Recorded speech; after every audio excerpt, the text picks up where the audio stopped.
तो आदाब, नमस्कार, गुड इवनिंग, सत श्री अकाल। एक बार फिर आप तमाम लोगों का स्वागत है क्राइम तक की कहानी के इस एपिसोड में। उम्मीद है पूरी फैमिली अच्छी होगी, अपना और अपनों का ख्याल रख रही होगी।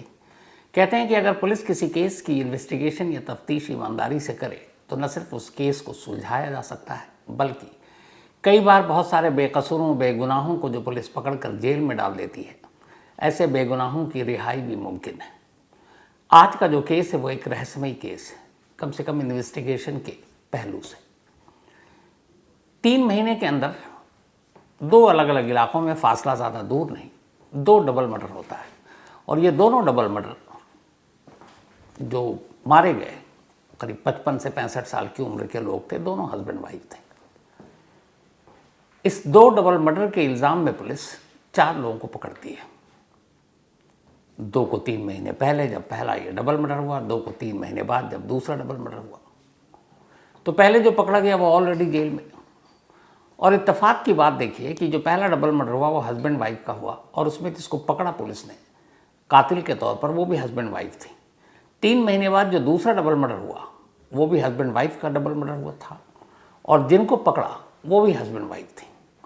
तो कुल मिलाकर 2 हस्बैंड वाइफ का कत्ल और 2 हस्बैंड वाइफ यानी 4 लोग कातिल के तौर पर पकड़े गए। लेकिन एक मौका ऐसा आया जब ये लगा कि इस 4 कत्ल के इल्ज़ाम में जिन 4 अलग लोगों को पकड़ा गया है उनमें से 2 बेकसूर हैं और 2 कसूरवार हैं। यानी 2 लोग बिना वजह जेल के अंदर हैं और 2 जो सचमुच कातिल हैं वो अब पकड़े गए। अब जांच करनी थी कि इन 4 में से 2 बेकसूर कौन हैं, ताकि कसूरवार को ही सज़ा मिले, बेगुनाह को रिहाई मिले। कहानी बेंगलुरु की है और कहानी है ये 2019 की। 18 जुलाई 2019 बेंगलुरु के आउटस्कर्ट पर एक इलाका है जिसका नाम है मांड्या। मांड्या में एक शख्स जिसके एक रिलेटिव एक घर में रहा करते थे, बुजुर्ग थे, हस्बैंड वाइफ थे। जो हस्बैंड थे उनका नाम था गुंडेगौड़, उम्र करीब 57-58 साल, और उनकी वाइफ ललिथम्मा, उम्र करीब 52 साल। ये दोनों 2-3 दिनों से घर से बाहर नहीं निकले थे, न किसी को फ़ोन पे कांटेक्ट किया। एक रिश्तेदार जो पड़ोस में रहते थे वो घर भी गए तो देखा घर पे ताला लगा हुआ, वो लौट गए। उन्होंने उनके भाई को फ़ोन किया, भाई को फिक्र हुई, भाई वापस घर आए अपने बड़े भाई और भाभी को देखने के लिए। देखा दरवाज़ा बंद है। वो पीछे के दरवाजे से ऊपर पहुँचे, छत से मकान के अंदर दाखिल हुए, देखा अंदर से बहुत बदबू आ रही है। उन्हें कुछ डाउट हुआ, फ़ौरन पुलिस को खबर दी। पुलिस आती है, घर के अंदर दाखिल होती है। 2 लाशें मिलती हैं, एक गुंडेगौड़ जी की और एक उनकी पत्नी ललिथम्मा की। दोनों के सर पे किसी वजनी चीज़ से मारा गया था।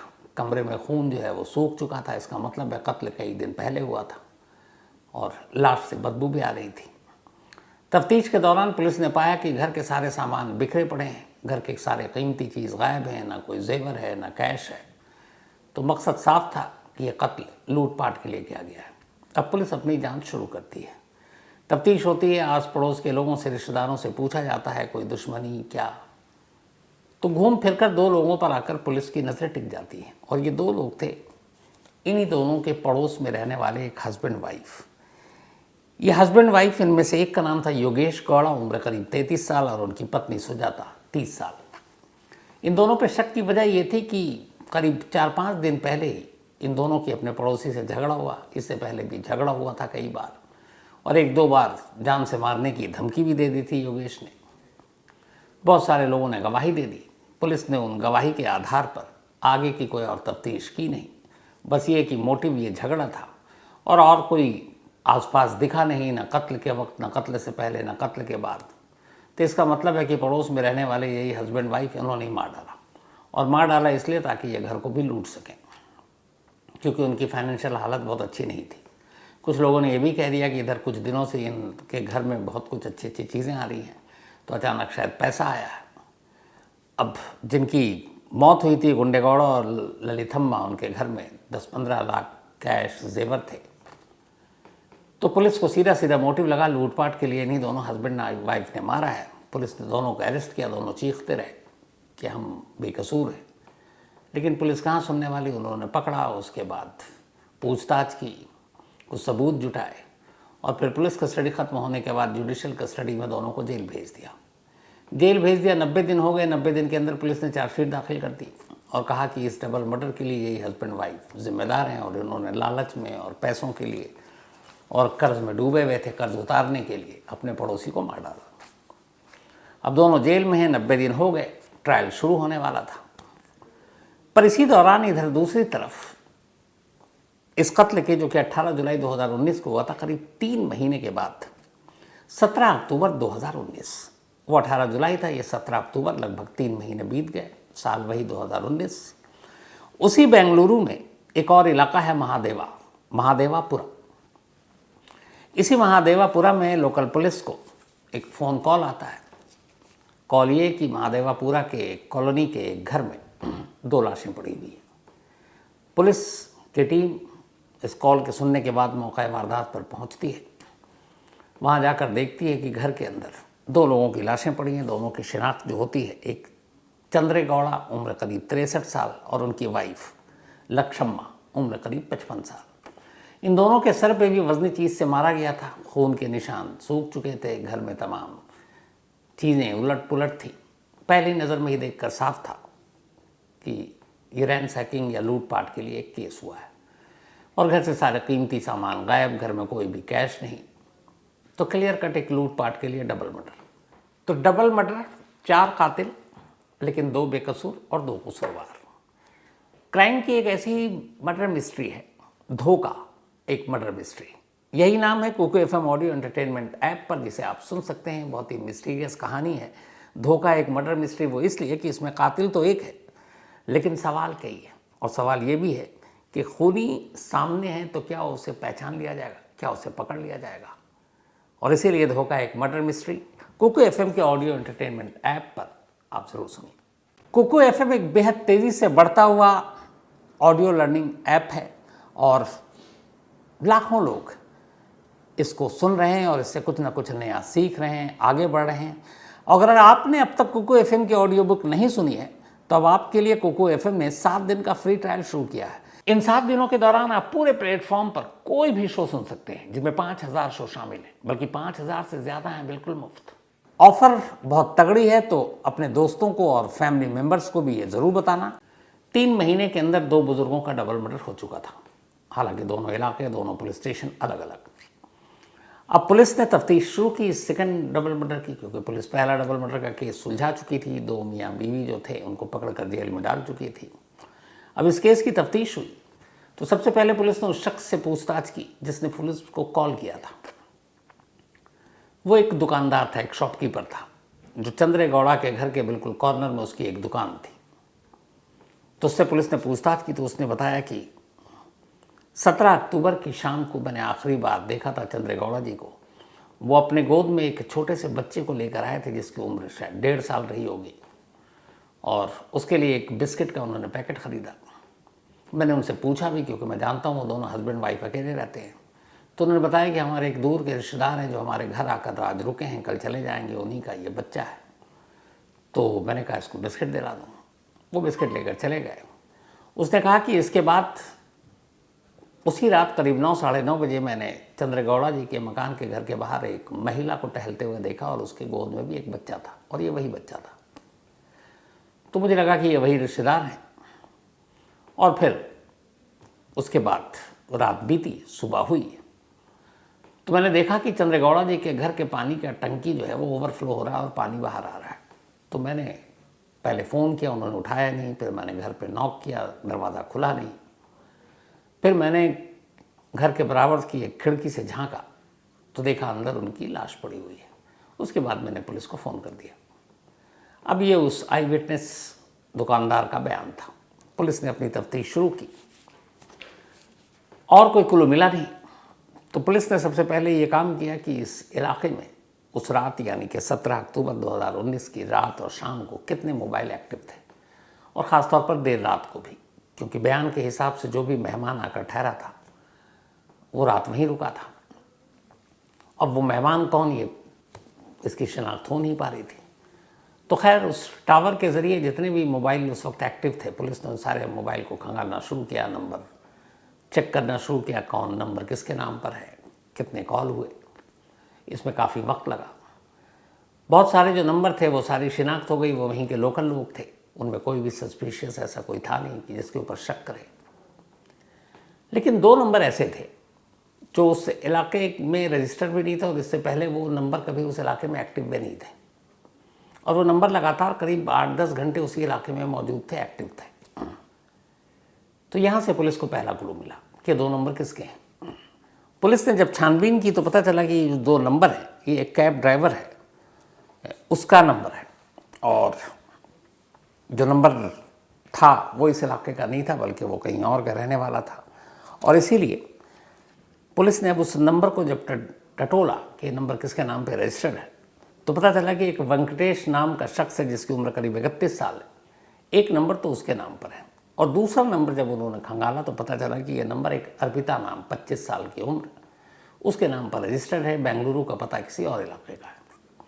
अब पुलिस ने इन दोनों नंबरों को खंगालना शुरू किया कि ये हाँ इस इलाके में उस रात एक्टिव थे, ये कौन है। तो अब मोबाइल कंपनी के ज़रिए फॉर्म पे चूँकि फ़ोटोग्राफ्स भी होते हैं, नाम पता होता है, नाम पता तो था ही। पुलिस उस पते पर पहुंची लेकिन वहाँ कोई मिला नहीं। तो पुलिस ने उस पते और तस्वीर के ज़रिए और नाम के ज़रिए, चूँकि घर में डेथ हुई थी, रिश्तेदार सब वहीं थे, तो उनके क्लोज रिश्तेदारों से पूछना शुरू किया कि क्या वेंकटेश और अर्पिता को आप जानते हैं। तब उन लोगों ने बताया कि हाँ ये दोनों हमारे दूर के रिलेटिव हैं, और सितंबर में 2019 में उसी 1 महीने पहले मैसूर में एक शादी थी जिसमें तमाम रिश्तेदार आए हुए थे दूर के भी, और उसमें ये दोनों आए थे। और ये भी पता चला कि जो वेंकटेश और अर्पिता है ये दोनों हस्बैंड वाइफ, तो वहाँ ये दोनों आए थे, और वहाँ चंद्रगौड़ा जी भी थे अपनी पत्नी के साथ। तो पुलिस को लगा कि चलो क्लोज रिश्तेदार हैं। इस बीच में पुलिस ने उस इलाके के तमाम CCTV कैमरे को भी खंगालना शुरू किया। जब कैमरा खंगालना शुरू किया तो चंद्रगौड़ा जी के घर से कुछ दूरी पर एक कैमरे में एक कार कैद होगी। उस कार से 2 लोग उतरते हैं और एक महिला उतरती है, उसमें महिला के गोद में बच्चा है। अब पुलिस को ये कंफर्म हो जाता है कि यही 2 लोग हैं। अब पुलिस उनके नंबर के ज़रिए उनका पीछा करती है और आखिरकार बेंगलुरु में ही एक दोस्त के यहाँ दोनों रुके हुए थे, उन दोनों को गिरफ्तार कर लेती है। गिरफ्तार करने के बाद वेंकटेश और अर्पिता से अब पूछताछ होती है। पहले तो दोनों इनकार करते रहते हैं, लेकिन फिर वेंकटेश कबूल कर लेता है। अब वो पुलिस को अपनी कहानी सुनाता है। 2016 में उसकी अर्पिता से शादी हुई, ज़िंदगी ठीक ठाक चल रही थी, घर पैसे सब कुछ थे इतना कि आराम से ज़िंदगी जी लें। फिर उसने एक गाड़ी खरीद ली लोन पे, और गाड़ी खरीदने के बाद उसने एक कंपनी, जो जैसे आजकल होता है रेंटेड कार कंपनी बहुत सारी हैं, ओला उबर में लोग लगा देते हैं, और भी ऐसी कई कंपनियां हैं, तो उसने एक गाड़ी खरीदी नहीं और ऐसी एक कंपनी में उसने लगा दी। लेकिन बीच में कई ऐसी चीज़ें हुई कि वो किस्त वक्त पर चुका नहीं रहा था, कर्ज बढ़ता गया, और कर्ज बढ़ते बढ़ते 10 लाख पार कर गया।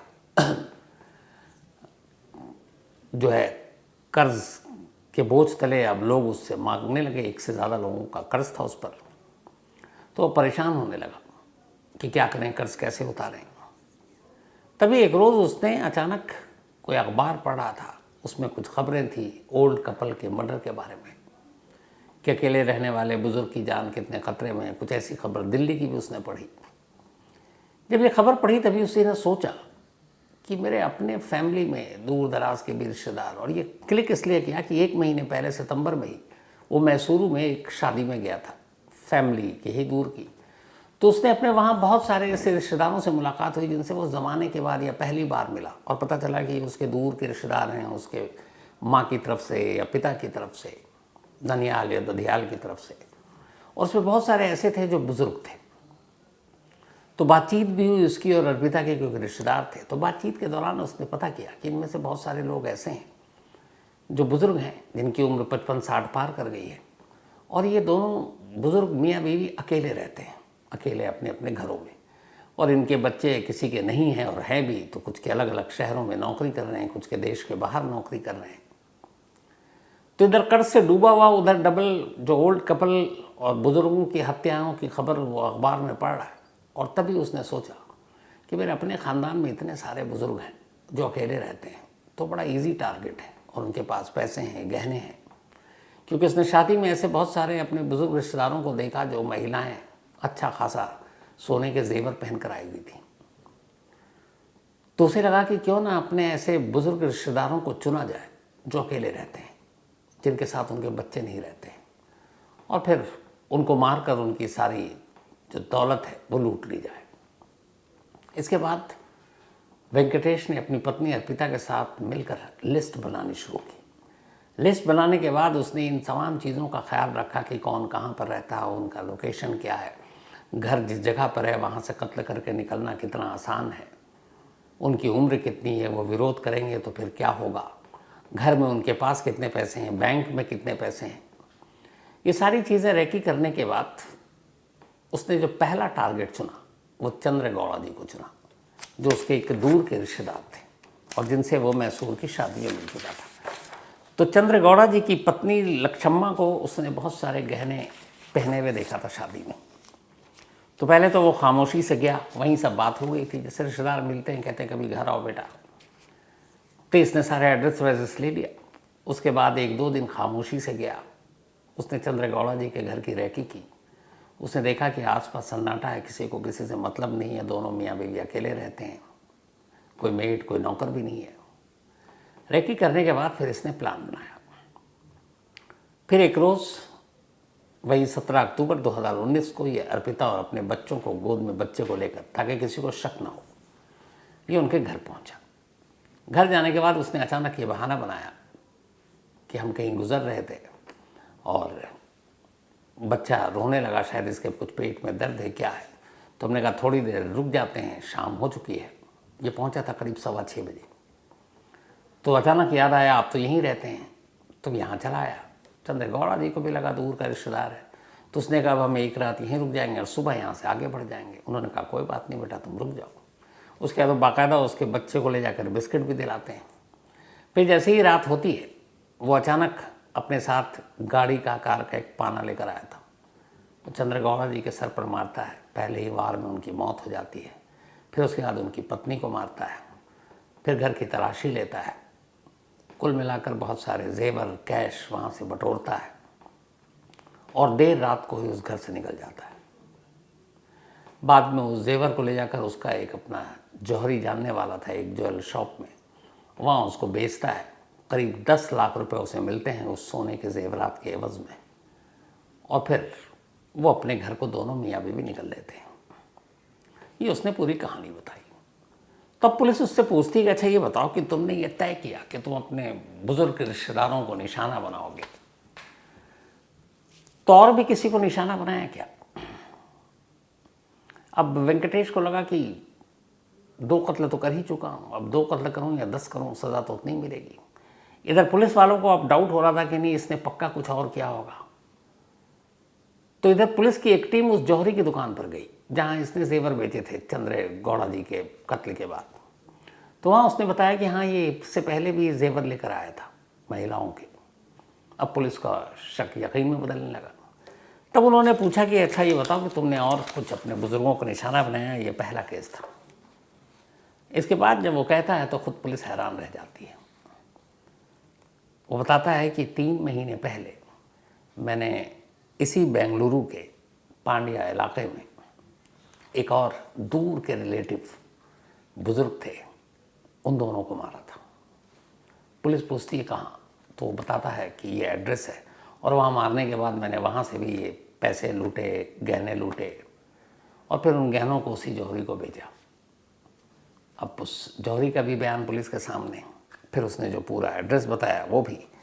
तब मांड्या इलाके की जब उसने डबल मर्डर की बात कबूल की तो चूँकि पुलिस स्टेशन अलग था, पुलिस की एक टीम फ़ौरन मांड्या इलाके में गई, वहाँ के लोकल पुलिस से कांटेक्ट किया और उसने पूछा और उसने डेट भी बताया। उसने कहा कि 18 जुलाई 2019 जब मैंने ये कत्ल किया था। तो वहाँ पुलिस पहुँचती है और पूछती है कि क्या मांड्या इलाके में 18 जुलाई 2019 को कोई डबल मर्डर हुआ?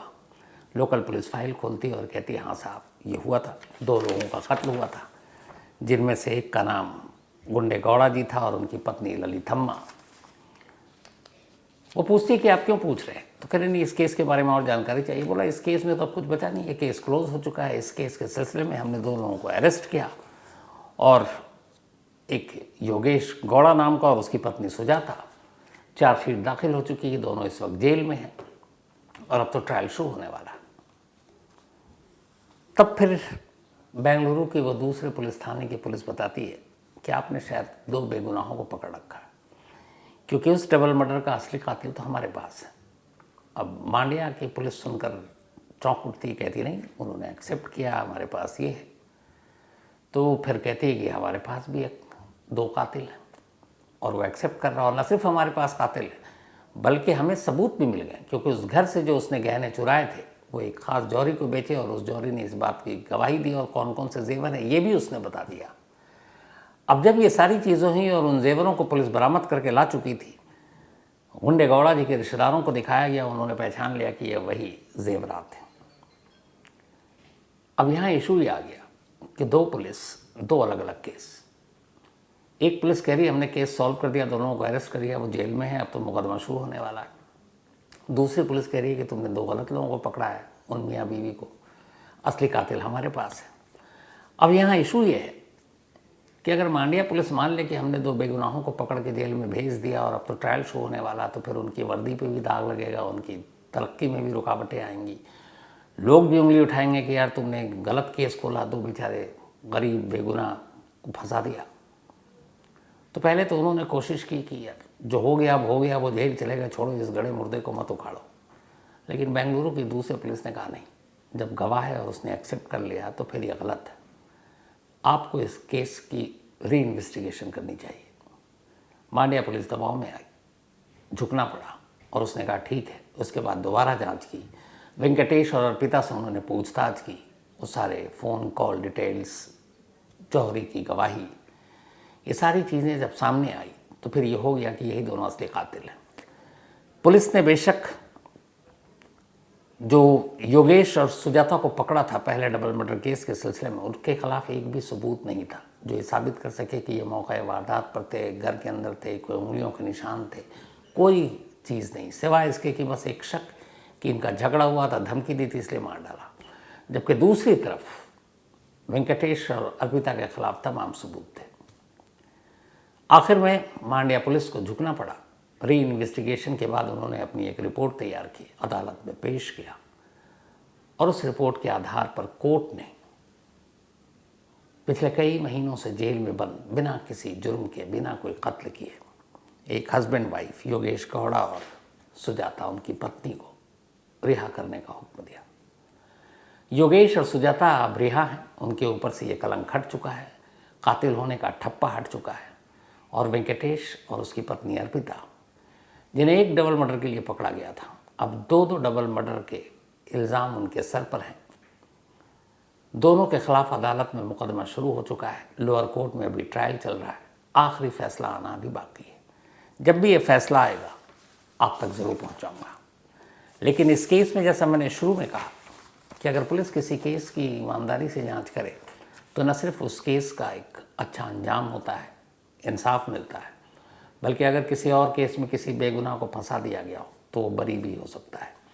तो यहाँ एक डबल मर्डर केस की जांच ने एक दूसरे डबल मर्डर केस में पकड़े गए 2 लोगों को जेल से रिहाई दिला दी, इसलिए क्योंकि वो दोनों बेकसूर थे। तो एक कातिल ने असल में कहें तो जो काम पुलिस का था वो कातिल ने कर दिया। उसने बता दिया कि नहीं, उस डबल मर्डर का भी गुनहगार मैं हूँ, वो दोनों बेकसूर हैं। तो ये थी आज की कहानी। कहानी ख़त्म करूँ उससे पहले वही अपना सिलसिला। आज अनाइशा कुशवाहा, इनका बर्थडे है, तो हैप्पी बर्थडे अनाइशा। और ये भेजा है, इनके दादा दादी जी हैं शोभा मौर्य जी और सुरेश मौर्य जी, और इसके अलावा इनकी मम्मी ज्योति मौर्य जी। तो अनाइशा आपको बहुत बहुत हैप्पी बर्थडे, जन्मदिन मुबारक। अजय कुमार राहुल, इनका भी आज बर्थडे है, हैप्पी बर्थडे अजय साहब, और ये अयोध्या से हैं। गुलजार शेख का भी आज बर्थडे है, तो हैप्पी बर्थडे गुलजार। इसके अलावा अनीता कुमारी, इनका भी आज बर्थडे है, हैप्पी बर्थडे अनीता, और ये भेजा है सुनील ने। साथ ही जमशेद खान, इनका भी आज बर्थडे है, हैप्पी बर्थडे जमशेद, और भेजा है इजाज़ ने। इसके अलावा मुनव्वर, इनका भी आज बर्थडे, हैप्पी बर्थडे मुनव्वर, भेजा है शमशाद ने। अनिल कुमार सिंह, इनका भी आज बर्थडे, हैप्पी बर्थडे अनिल, और ये भेजा है शैलेश जी ने। साथ ही आज उमा पारीक शर्मा जी और मनोज पारीक शर्मा जी, इन दोनों की मैरिज एनिवर्सरी है। तो हैप्पी बर्थडे उमा जी आपको भी और मनोज जी भी। आप दोनों बेंगलुरु में हैं और मुझे बैनर्जी से ये पता चला। Thank you so much. और आप दोनों हमेशा अच्छे रहें, खुश रहें, यही दुआ है पूरी क्राइम तक फैमिली की तरफ से।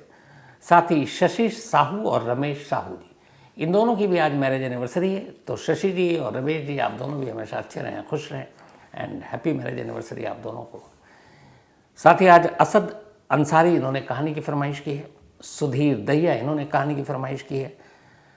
इसके अलावा अनजान इन्होंने कहानी की फरमाइश की है। कार्तिकेय सिंह इन्होंने कहा संडे का फॉलो फिर से शुरू कीजिए, तो बिल्कुल करूँगा, बस मैं थोड़ा इस वीक माफ़ कर दीजिए, अगले हफ्ते से वापस शुरू करता हूँ। और वो जो अमेरिका दौरे की मैंने कही थी वो कहानी भी अब बीच बीच में मैं शुरू करता हूँ। साथ ही अंजू भारती जी ऑल द बेस्ट आपके इंटरव्यू और उसके लिए, आप कामयाब रहें। तो कहानी में आज इतना ही और आज से ही सुपर 8 शुरू हो चुका है। इस वक्त आज जो है पहला मैच इंडिया और अफगानिस्तान के बीच में, तो एंजॉय कीजिए और दुआ यही है कि इंडिया फाइनल में पहुंचे, क्योंकि सुपर 8 में हमारे अगर अफगानिस्तान और बांग्लादेश इन दोनों को खाली हरा देते हैं तो हमारा सेमी तय है, सेमीफाइनल में पहुंचना। इंग्लैंड उधर फिर से जाग गई, आज उसने वेस्ट इंडीज़ को लगभग बुरी तरह हरा दिया। तो लास्ट में आपको वापस एक बार फिर से याद दिला दूं कि डिस्क्रिप्शन में जो लिंक है वहाँ कुकू FM डाउनलोड करके कुकू FM में 7 दिन का फ्री ट्रायल शुरू किया है। इन 7 दिनों के दौरान आप पूरे प्लेटफॉर्म पर कोई भी शो सुन सकते हैं, जिसमें 5000 शो शामिल हैं, बल्कि 5000 से ज़्यादा हैं बिल्कुल मुफ्त। तो खैर कहानी में आज इतना ही। अब आपसे मुलाकात होगी कल रात 9 बजे किसी नई कहानी के साथ। तब तक अपना और अपनों का ख्याल रखिएगा। Thank you very much.